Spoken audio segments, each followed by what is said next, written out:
Hurricane Sandy beat down on the East Coast last week, leaving millions without power. What does this mean for the next presidential election?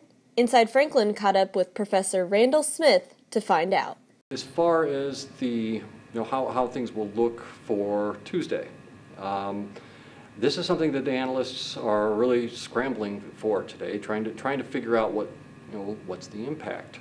And basically, at this point in time, I think we can identify 4 different impacts that it may have on Tuesday's election.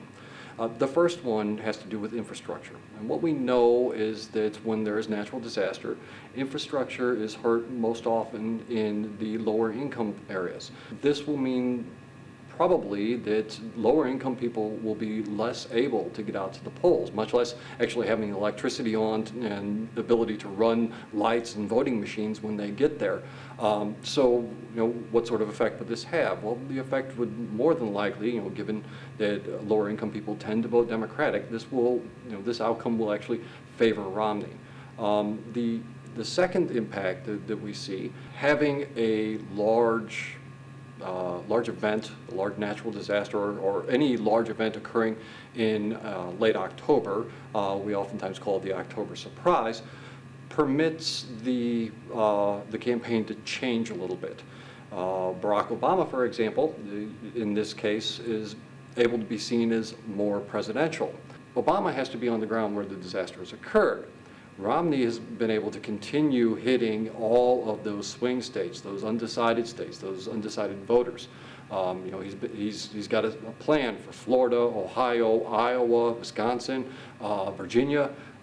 So he's going to be able to be on the ground, shaking hands, kissing babies, in the days leading up to the election, and that may give him the nudge. We are looking like we might have another 2000 election on our hands.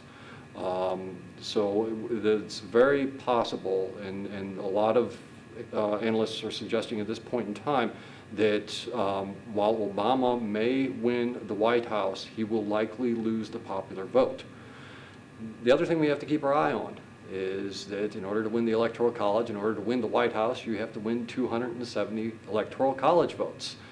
The numbers are still out there. We could still have a 269-269 split where neither candidate wins, which will mean that the House of Representatives that is elected on Tuesday, once they take their seats on January 3rd, the first order of business will be deciding the President of the United States.